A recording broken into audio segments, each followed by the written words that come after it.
This is Climate Game Changers. I'm John Dankosky. This program is a collaboration between Connecticut Public Radio and the Nature Conservancy. I moderated this panel discussion about our changing climate, the ways we're adapting, and what communities can do at Croon Hall. It's the home to Yale's School of Forestry and Environmental Studies. Later in this hour, we'll hear about what our region can learn from Kansas about renewable energy, and about how the city of Boston is adapting to rapidly rising seas.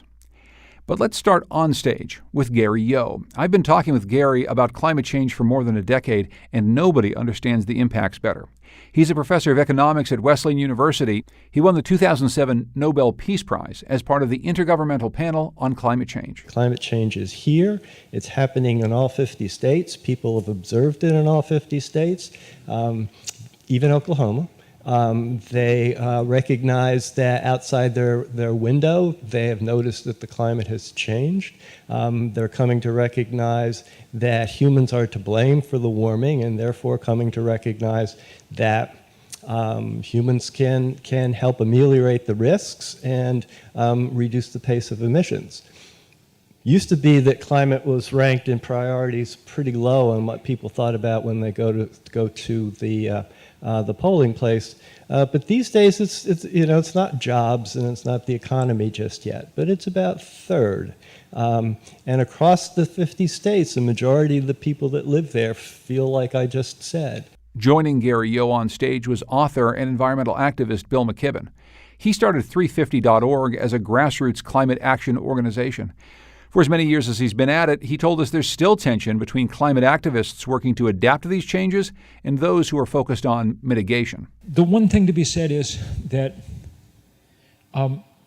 if we don't figure out how to dramatically slow how fast the temperature rises, we're going to reach a point for which adaptation is not useful. I mean, there's a point at which the impacts are so large. And so I think the correct mantra is adapt to that which you can't prevent that to which you can't adapt. And I think at the moment that means that really they're often the same strategy. I mean, the single best adaptation strategy in a sense is to quickly limit just how warm it's going to get. But just to sort of understand that, I mean, New York City is spending $10-12 billion building a wall that covers part of lower Manhattan, a sort of ocean surge barrier. It's designed to protect against a couple of feet of more sea level rise.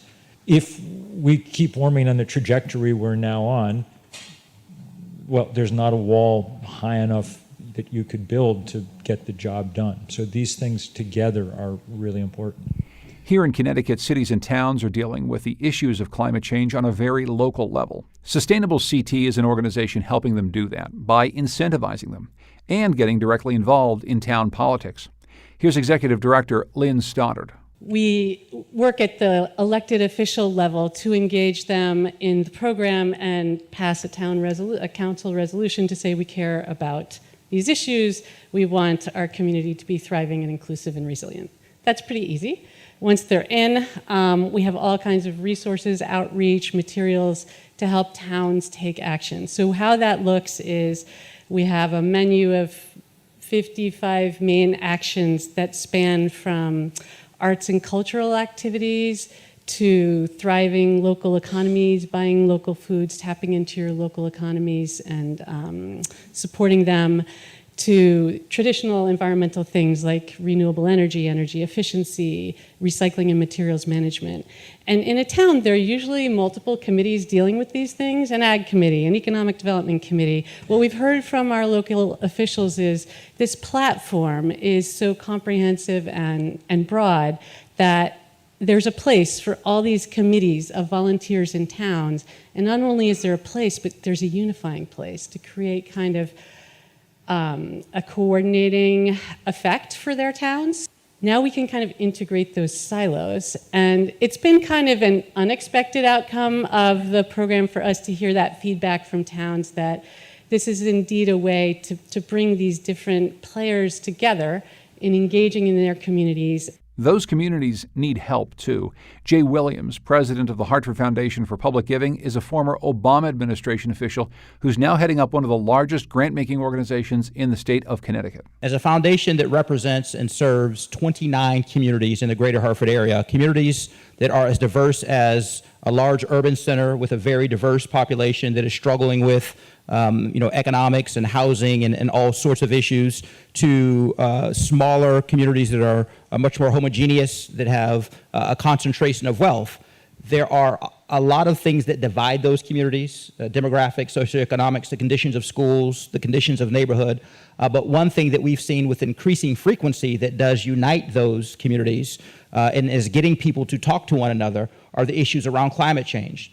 We've spent the past 10 months, my staff and I, going to each and every one of those communities on what we're calling a listening tour, and really having a conversation of how we can be a more potent and valuable partner with them as they aspire to advance their communities. And while we have heard a lot of unique things in those communities about some of their frustrations or some of their aspirations, a common thread amongst those have been the concerns about the preservation of their natural resources, the protection, about the environmental impacts. And what we've been able to get a consensus on is that the borders of a wealthy community and the neighborhoods and the great school systems have nothing to do, have no bearing on the watershed or the air quality or the other natural resources that traverse those boundaries, traverse those lines on a map that are so often used in too many cases to divide ourselves. So we have seen this crisis as an opportunity to convene people around a discussion that also begins to introduce some solutions. Bill, I'm wondering if you can pick up on this idea, though, of banding people together, including some who might be at cross purposes in other walks of life. The folks here at Yale have done an amazing job in another department charting the Americans' view of climate change and just how many people over the years think of climate as an important issue, something they would vote on. How many people believe that climate change is actually human-made? But because of these differences, it's sometimes hard to do anything other than get a group of 200 like-minded people together and all kind of nod our heads. How do you do that? Let me give you some. Yeah. Let me give you some good news. The rate at which people are beginning to understand, I think, is reflected on this panel. The rate at which people are beginning to understand and come together. So, for instance, in the last year and a half, nigh on 100 big cities around the country have adopted a pledge to go to 100% renewable energy. The first ones were Berkeley and Madison, just as you would expect. Now it's Atlanta, now it's Salt Lake City, now it's San Diego. When President Trump pulled out of the Paris Climate Accords in his Rose Garden speech, he said, "I was elected to be president for Pittsburgh, not Paris." 2 hours later, the mayor of Pittsburgh said, "Thank you very much, we're going 100% renewable by 2040. So that's a very good sign. And one of the things it reflects is that though the oil industry did a terrific job of sowing dissent about the idea of climate change, their strategy of obfuscation was effective, or more effective than it should have been. They've been ineffective in making people dislike renewable energy. It turns out that when you poll Americans, the thing that gets the highest ratings of anything that they poll people about is more government support for solar energy. 80% of Republicans, 80% of independents, more than 80% of Democrats say this is a top priority. Now, they do it for different reasons, I think, sometimes. I think that there are people, conservatives, who think, my home is my castle, and now I'm happy that it's, entirely self-sufficient, and I don't ever have to, depend on anyone for anything ever again. But that's okay. This is a place on which we can build very quickly. And since it's probably the most important of all the ways of preventing further climate change, that's a good start. Here's climate economist Gary Yo again. Bills just emphasize one of the key steps, expanding the participation of municipalities and cities and individuals taking on individual pledges to make their own contributions to meeting the Paris Accords. States are undertaking that, and I think that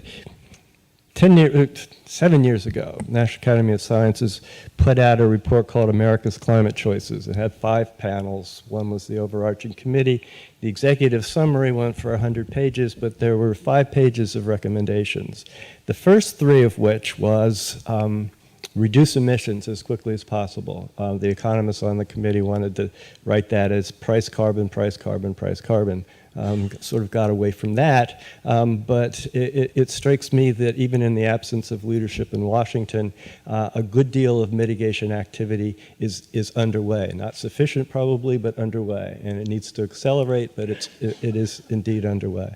Second one was adaptation, and to think about making investments that don't guarantee that the harm isn't going to happen, but reduce the likelihood that the harm is going to happen.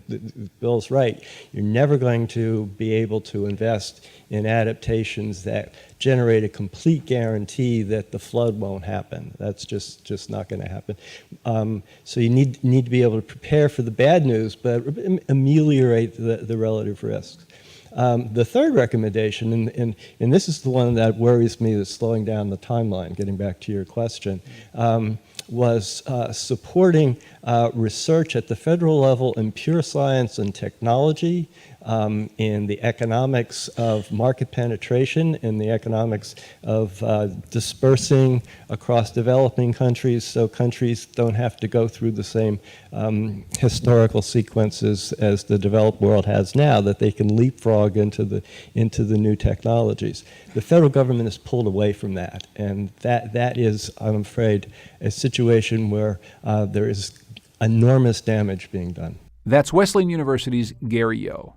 More of my conversation with him and our other panelists in just a minute. But I wanted to play a bit of an interview with Philip Warburg, the former president of the Conservation Law Foundation and a senior fellow at Boston University's Institute for Sustainable Energy. He's been writing about how states have been moving ahead with new renewable energy technologies, even with little support from the federal government, and in some cases, in states where you might not think the political landscape is easy to navigate. His example, Kansas, a red state that he says could teach our region a thing or two about wind power. Kansas is a very pragmatic, very conservative state where you wouldn't necessarily think renewable energy was taking off, but in fact, it's really one of the leaders in the nation. 36% of its total power generation comes from wind, and that's not because they have some deep, abiding concern about climate change. It's because they see the economics of wind power as benefiting them. Individual ranchers and farmers who get an annuity from the wind turbines on their property worth much more than if that small amount of land was used for agricultural purposes. Local payments to help with various community projects, retail revenues from all of the construction workers who come through and the operational staff who stay there. And I think there's also a sense of connection between our reliance upon foreign energy sources and the wars we've been fighting in the Middle East. We live in a pretty protected bubble in many parts of New England where not that many people go off to fight wars in the Middle East, but in places like Kansas, that's not the case. And one economic development chief said to me, either we have to put wind turbines on our prairie or we have to bury our children beneath our prairie. So that's a fairly stark perspective on one aspect of renewable energy's benefits to Kansas.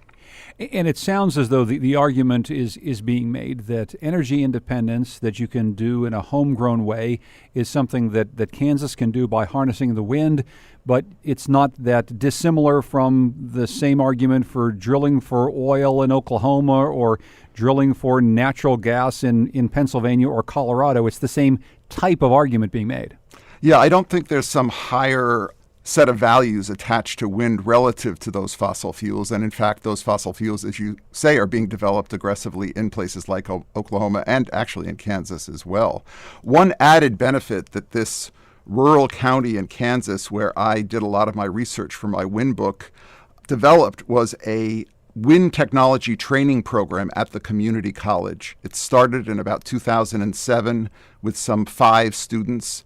Today it's got 150 students, and they find jobs immediately on graduating from their 2-year certificate program. In fact, they've expanded now to include solar technology, so it's been renamed a renewable energy technology program. Again, not something you'd necessarily expect at a community college in the middle of Kansas farm country, but in fact, it provides local employment for a lot of people, including the children of farmers who can't find gainful employment on the farm, and it's really seen as a huge economic boon. One of the reasons why they're able to get 36% of their power from wind is because, well, Kansas is a windy place. Just how much windier is it than say, Massachusetts? Well, it really is in what's often called the wind belt, which extends from Texas on up through the Dakotas. And in virtually all of those states, you see elevated levels of commitment to wind power because the wind resource is so prodigious. Much more so than on land, for example, in Massachusetts. I think that is one of the constraints that we face here. There is better wind in parts of Maine on land, in New Hampshire on land, not so much in Connecticut or Rhode Island. And we're beginning to develop those, although there's a lot greater concern about viewshed protection, noise issues, et cetera, in our more densely settled region than there is in wide open spaces in places like Kansas or the Dakotas. One of the great advantages of offshore wind for New Englanders and for people in the Northeast is that offshore wind is every bit as strong as the wind that you find blowing through the Great Plains.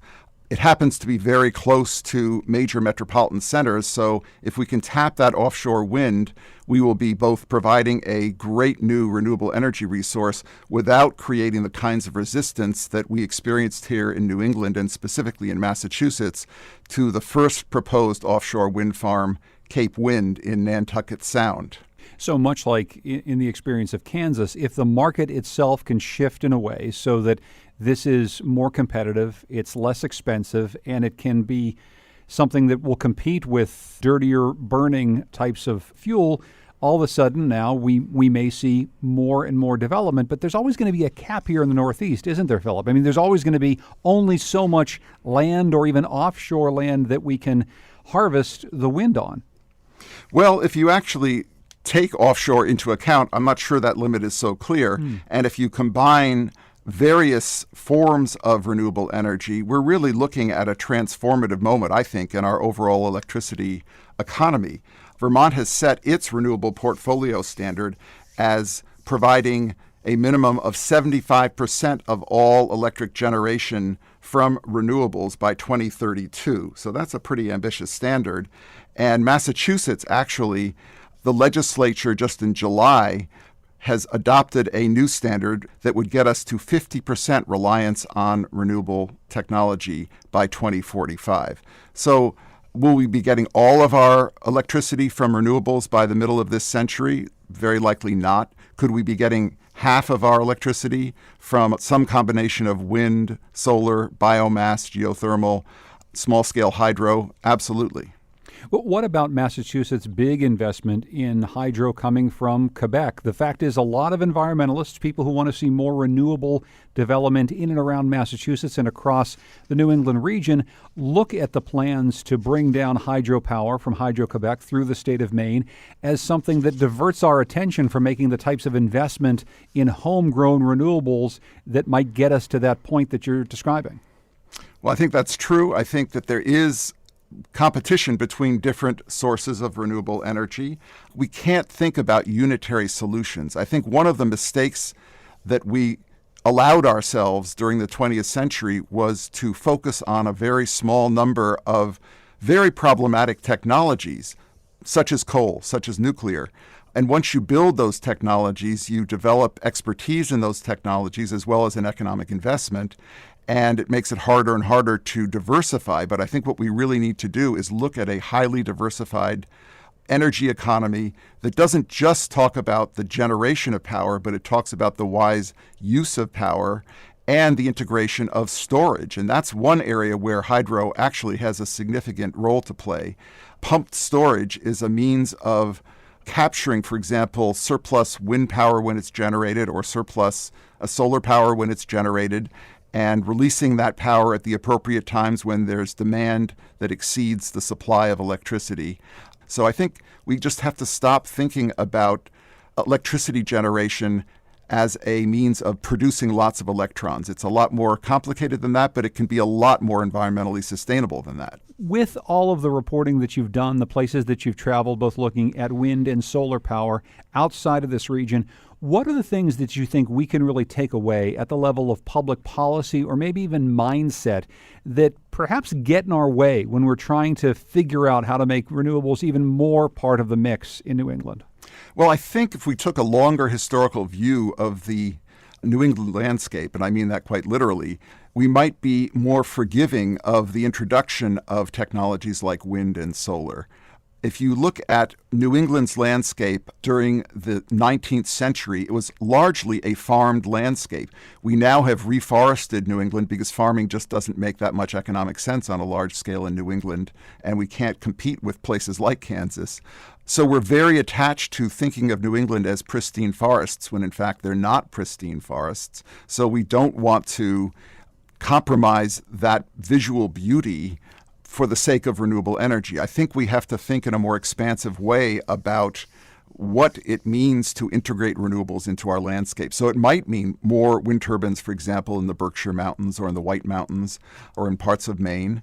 And I think that we also can learn from Kansas in looking off our shore and saying, well, actually, we can develop wind power on a very large, you could say, industrial scale without creating the kinds of reactions that we got from vacationers on the Cape and in Martha's Vineyard to the Cape Wind Project. If we are able to build large-scale wind that does not interfere with our viewshed issues and that does not create problems in terms of fisheries and the like, I think we can see an equivalency in terms of what is happening in places like Kansas. That's Philip Warburg, former president of the Conservation Law Foundation and senior fellow at Boston University's Institute for Sustainable Energy. You're listening to Climate Game Changers, a special from Next and the Nature Conservancy. When we come back, how are cities adapting to rising seas? And what happens when the climate displaces a large number of Americans? Stay with us.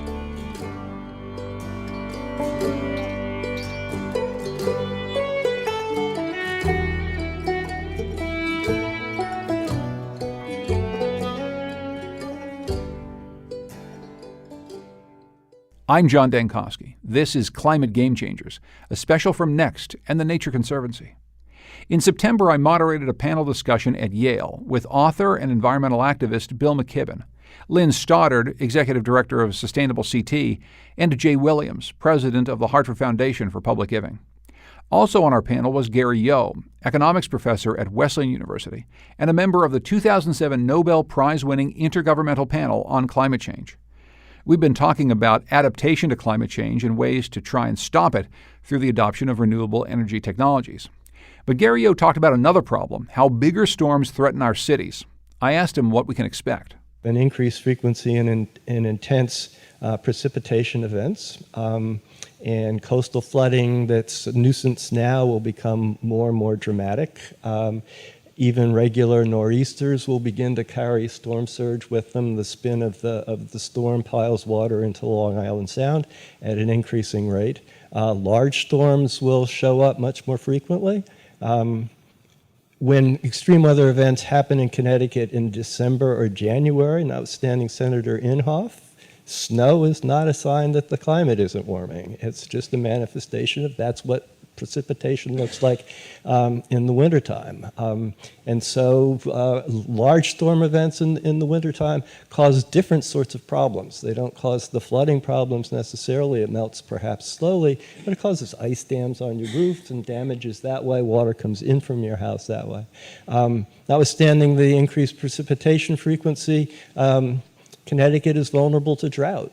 And when we're in a period of drought, the ground hardens, so when big weather event comes and a lot of rain happens, it just washes into the Connecticut River and goes away. It doesn't sit there and help anything.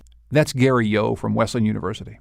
Jay Williams also served as a former U.S. Assistant Secretary of Commerce and Economic Development and Deputy Director of the Office of Intergovernmental Affairs in the Obama administration. I asked Williams about the role and challenge for the federal government in tackling issues of climate change. We were then joined on stage by Lynn Stoddard of Sustainable CT. During the time when I was in administration and Superstorm Sandy was upon us, and we were working with local officials to first and foremost preserve and protect life and the well-being.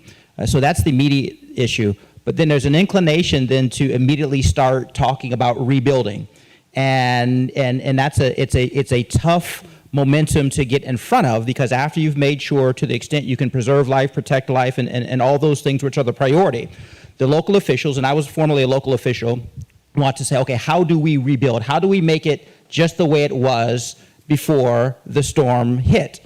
And the reality that Bill talked about, that as amazing as engineering advancements as we have, we will never out-engineer Mother Nature. We will never out-engineer the effects of climate change. And there has not been a tendency of the federal government to bring to bear a very difficult conversation that we cannot continue to pour billions of dollars in to the very same places that were just devastated by the most recent unprecedented event. And each event is unprecedented until it's not.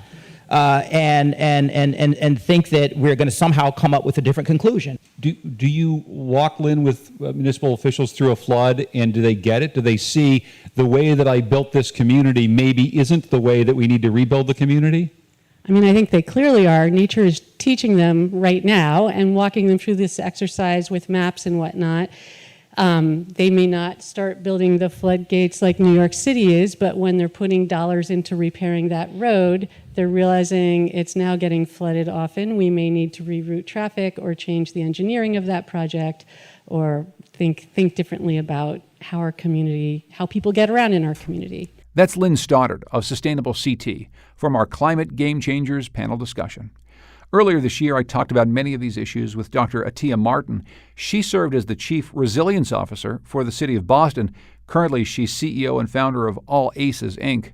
I asked her right off the bat how the city's adapting to rising sea levels. There's a number of strategies happening that involve the government, the private sector, as well as nonprofits and the philanthropic world. And so there's a number of initiatives that are more research-based, that are trying to understand at a more nuanced level how sea level rise is going to impact Boston. The other types of approaches are more practical and more on the traditional ways people think about resilience, and that's buildings and infrastructure, and thinking about how do we develop infrastructure that can withstand the impacts of sea level rise. And that includes the work with private sector partners as they're developing on areas of the city that are potentially threatened by, or not potentially, but are definitely threatened by sea level rise in the Seaport area. And so there's some creative ideas around living with water as opposed to trying to fight it, and understanding that we tend to lose that battle, as well as things that are happening more on the socioeconomic level, and understanding how the disparate impacts of climate change, including sea level rise, but also including the urban heat island effect and other impacts that also disproportionately impact vulnerable populations, which include low to no income communities, people of color, and areas with high concentrations of people with disabilities. Can you give us some specifics about that threat to people of lower socioeconomic means, some of the more people who are already facing struggles in and around the city of Boston, what rising sea levels might mean to them specifically? Absolutely. So rising sea level is an interesting issue that we tend to only focus on the direct impacts, meaning the areas that are visibly going to be impacted, downtown Boston, Seaport area, East Boston. But we forget that there's a number of riverine systems in the city of Boston that also get flooded, that reach into poorer communities and more working class communities, as well as the intersection between people who are living in poverty and working class and race. And so there's that piece of it. But then there's also, sometimes we forget that climate change is actually more than sea level rise. And I kind of hinted at it before, that the urban heat island effect, as well as the fact that we get flooded from rainfall, as well as the impacts of sea level rise in causing other types of flooding. What that really means is that what we see is the outcome of those impacts on communities who are most vulnerable looks very much like the struggles they face in day-to-day life. What we've learned from emergencies, including those from climate change, is that the people who struggle the most in day-to-day life are the people who struggle the most when we face emergencies and disasters, whether from climate change or other types of emergencies. And so this idea of how do we make sure that as we're making these investments in addressing sea level rise, that we are embedding within the way we understand risk. And usually when we talk about risk, we're talking about the loss, the potential loss that we could suffer based on the combination of threats and hazards, in this case climate change, as well as the types of vulnerabilities we face. So the infrastructure vulnerabilities, the environmental vulnerabilities, economic.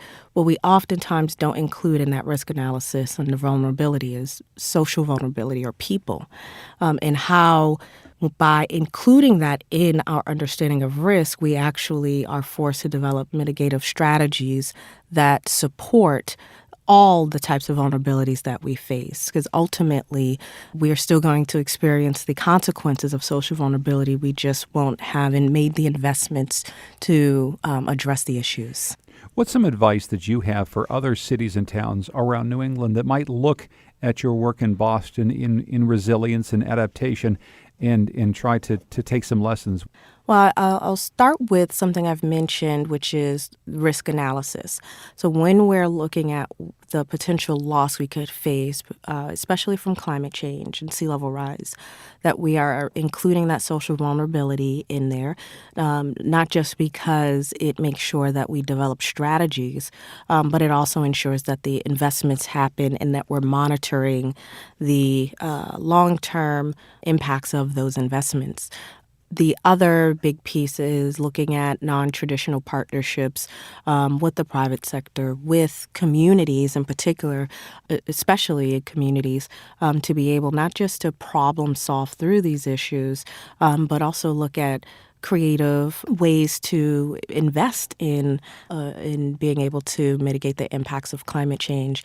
And I'd say the third key one is really looking at how do we make sure that we're embedding equity into all aspects of the work that we're doing, with the reality that when we are trying to work through these issues, it is very easy to do status quo things that can actually perpetuate inequities and make them worse.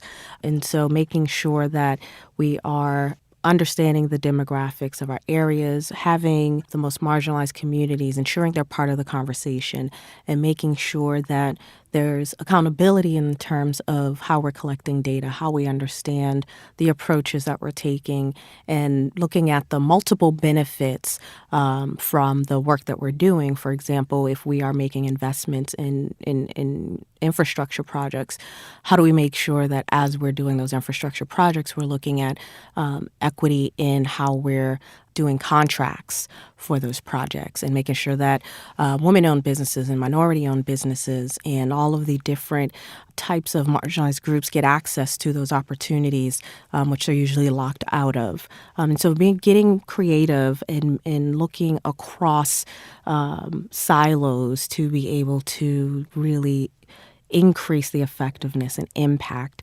of the shared challenge that we're all facing. Government can't do it alone. And so we have to be collaboratively working together in order to address these issues. They're big challenges, but you have to break them down into smaller pieces and tackle them. There's limited funding at the local level, which many cities and towns are struggling with, and I think that reinforces the importance of the types of collaborative partnerships that we need across the private sector as well as with academia and philanthropy. That's Dr. Atiya Martin. She served as the Chief Resilience Officer for the City of Boston. Cities facing climate change don't just have to worry about the impact on those currently living there. What if a big climate-related event forced thousands of people to flee and they landed right in your city? That's what happened to Hartford, Connecticut after Hurricane Maria devastated the island of Puerto Rico. Here's Jay Williams again from the Hartford Foundation. When that event happened, and understanding that the Hartford area has a significantly, one of the highest concentrations of connections to Puerto Rico than any other area across the country. So when that event happened and there was a significant influx of individuals, climate refugees, coming to the Hartford area, there weren't a lot of tools, or there wasn't a lot of understanding, and there was not a lot of data to understand what the implications were for integrating and supporting those individuals as they arrived. So we worked with University of Connecticut and Hunter College to commission a study that would help us understand that, to begin to help us and our donors how to respond, but also then very much sharing that information with all stakeholders. And it was interesting that as the respondents completed the survey, we found that there were significant concerns, not surprisingly, but we were able to begin to pinpoint some of those concerns around housing, around food security, around education, and around some things that we might take for granted when we live here in an area that has four very distinct climates. When those individuals and their children were relocating, we think about getting them into school. Okay, well, we check that box, but not understanding that come September, October, November, the climate here is very much different than the climate is clearly in Puerto Rico. So even things like that, the understanding of how to make sure that those families and those children had the appropriate attire for our fall and winter seasons. So it was a lesson for us that here we sat in the greater Hartford area where that event didn't directly impact us, but it impacted us in a way when it affected our brothers and sisters and fellow citizens in a U.S. territory and found themselves relocating here. It was at our front door in ways that we perhaps never really would have imagined, and at a rate that we probably never would have imagined. So it is, we're affected, whether it's the climate effects are here directly, as they often are, or somewhere else that touches us. That's Jay Williams of the Hartford Foundation for Public Giving, speaking at Yale's Croon Hall as part of a discussion called Climate Game Changers. I'm John Dankosky. When we come back, our panelists answer some big global questions about climate change from the audience. Stay with us.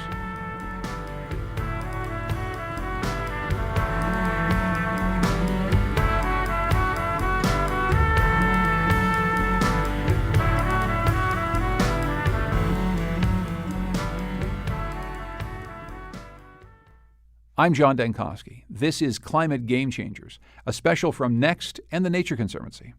In September, I sat down with academics, experts, and community leaders to talk about the impact of climate change. We talked at Yale University's School of Forestry and Environmental Studies. Our panelists, climate activist Bill McKibben and Nobel Prize-winning economist Gary Yo, took questions from the audience. Ryan Shelby from West Hartford. Kind of a dark question for Bill, but let's take it outside of North America for a second to areas that are extremely affected by climate change. Climate refugees in the millions in Bangladesh. You mentioned the Maldives, Tuvalu, etc. In your opinion, do you see a rise in, infrastructural eco-terrorism or any violence from places that really had very little at first, but now have nothing left, and they kind of want to, I doubt it. I doubt it. I hope not. I mean, one of the things that's really been wonderful to watch is the willingness of people in places that cause none of this problem to collaborate with people around the world in building big nonviolent movements. And it's been really, that's what I spend much of my time doing now, and more all the time, off around the world. I've been just was off in Africa doing a lot of work, and I do think what's going to happen, and I think we already see it, and Gary and Jay were alluding to it, is an enormous amount of instability that comes from the sheer fact of people having no choice but to leave their homes. So Syria is the perfect example. There were obviously several causes of the Syrian civil war, but the academics are pretty clear that if not the biggest, close to it, was the fact that we had the deepest drought in the history of what we used to call the Fertile Crescent, and when it came, it drove 1 million or more Syrian farmers off their land and into the cities. In the course of a year or two, Syria was already stressed, and it could not accommodate that kind of influx and economic upheaval. And we've seen what happened when 1 million people left Syria. It was enough to fracture the politics of Europe and to some degree the politics of the United States. The sort of just mainline consensus prediction is that by the middle of the century, there will be 140 or 150 million refugees out of that part of the world, North Africa, the Middle East alone, okay, and worldwide multiples of that, because people will simply have no choice. It's literally becoming, in large parts of that belt stretching sort of through India, Pakistan, the Middle East, it's becoming too hot for significant periods of the year for people to really exist. I mean, we've set new temperature records the last 3 years. We've had days, and several days in a row, when the temperature is 128, 129 degrees, okay? It's barely possible for human beings to survive in that kind of temperature for any period of time. And every computer projection shows that area expands and the number of days go up. So we're going to have to figure out as a world how to, of all the climate adaptation challenges, the single biggest one is going to be figuring out how to deal with the fact that people are going to be on the move around the world. And it's very clear at the moment that we're not in any way physically, psychologically, politically, ideologically, economically prepared to deal with that. And we better be. Quite aside from the moral perversity of the country that produced more carbon than any other country in the world and refusing to A, deal with the Paris Climate Accords, and B, deciding that it's no longer going to accept refugees or immigrants to the country. Quite aside from the moral perversity of it, it's just not going to work. It's people, when they have to leave, will leave and go somewhere else, and we better figure that out. Hi, I want to go to a question on this side. We've got a question right back here. Adele Taylor from Woodbury, Connecticut. In a world of limited resources and a population that is increasing at an accelerating speed, do any of you have this is rather a big question, a big problem, but do any of you have any suggestions or thoughts on what to do about what I would say is global overpopulation and its increasing demands on resources? So you saved the easiest question for last. Gary Yo, I knew you'd appreciate that, but it is a big important question. Oh, it certainly is. There are places in the world where population growth is slowing, and those are the developed countries. But elsewhere around the world, you were exactly right. An increased demand for increasingly scarce resources is going to create problems, going to create refugee problems, going to create problems in borders. So I'm just articulating the problem. Gary, let me jump in here because I've actually done some work over the years on this, and I think it's one of the places that allows us to think, to really talk about some good news. 30 years ago, 35 years ago, the average woman on this planet had 6 children.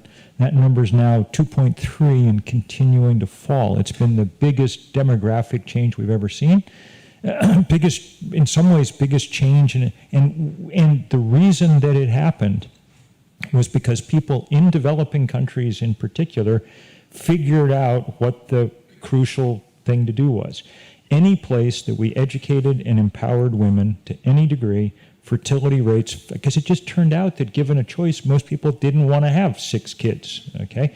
And that's been remarkable.